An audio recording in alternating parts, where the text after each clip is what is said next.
שלום וברכה צופים יקרים. מסופר על בחור שהיה בשידוכים תקופה ארוכה.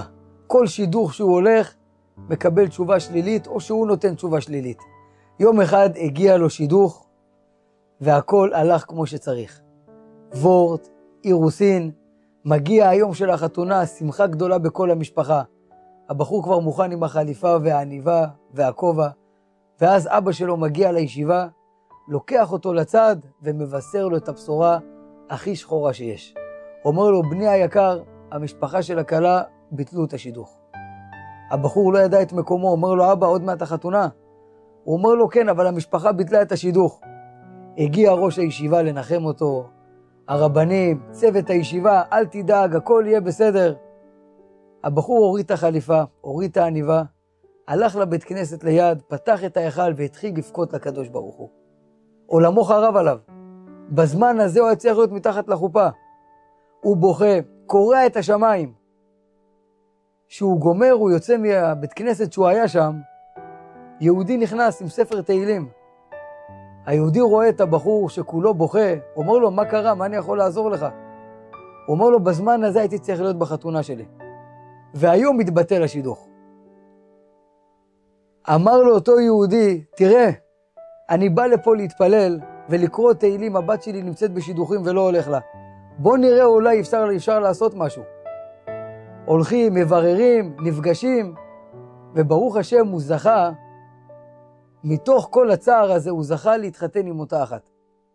בפרשת מקץ התורה מספרת לנו, כאשר מצאו את הגביע אצל בנימין, האחים הקניטו אותו ואמרו לו, גנב בן גנבת. אמא שלך ביישה את אבא שלנו שהיא גנבה את הטרפים, ואתה עכשיו עושה את זה לנו. מה עשית? למה גנבת? בנימין שותק, ביזו אותו ואת אמא שלו. אבל בזכות השתיקה הזאת, הוא גם זכה שבית המקדש ייבנה בחלק שלו. כמו שכתוב, הוא בן כתפיו שכן. והכו אותו בכתפיים, ואמרו לו גנב בן גנבת, ועם כל זה הוא שתק.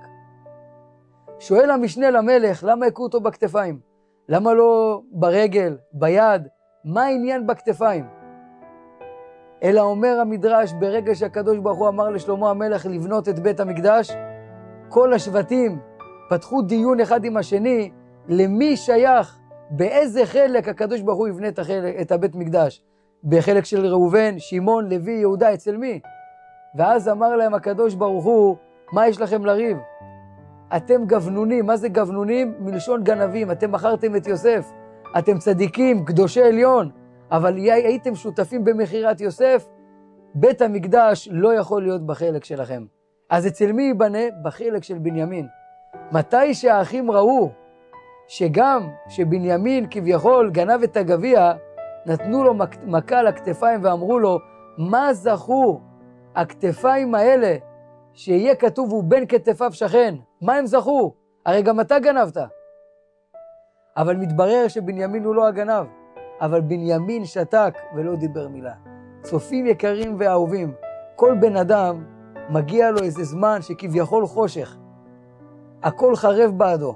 הכל נסגר, הוא מרגיש שהכל סגור לו. אומרים רבותינו, כי ישב בחושך, השם אור לי. אדם שנמצא בחושך, דווקא מתוך החושך הזה, מגיע האור. כמו שכתוב, כי נפלתי קמתי. כמו שאדם מלמד את הבן שלו לנסוע על אופניים. אז בהתחלה נוסעים עם גלגלי עזר, ואחרי זה מורידים גלגל אחד, והילד מאבד שיווי משקל ונופל. אז אם האבא חכם, הוא מאמן את הילד, לא משנה, נפלת, תיסע, הכל יהיה בסדר, עוד פעם נפלת, הכל בסדר. אבל אם האבא טיפש, האבא לא חכם, הוא מרכיב לו את הגלגל בחזרה, ואומר לו, עזוב, שלא תיפול, כביכול הוא מרחם עליו. אבל דווקא מתוך הנפילה הזאת, הילד צומח וגודל. יזכה אותנו הקדוש ברוך הוא, ללמוד וללמד, לשמור ולעשות, לקבל את הכל באהבה, ונדע שדווקא מתוך החושך, יבוא עלינו אור גדול עם סייעתא דשמיא, אמן ואמן.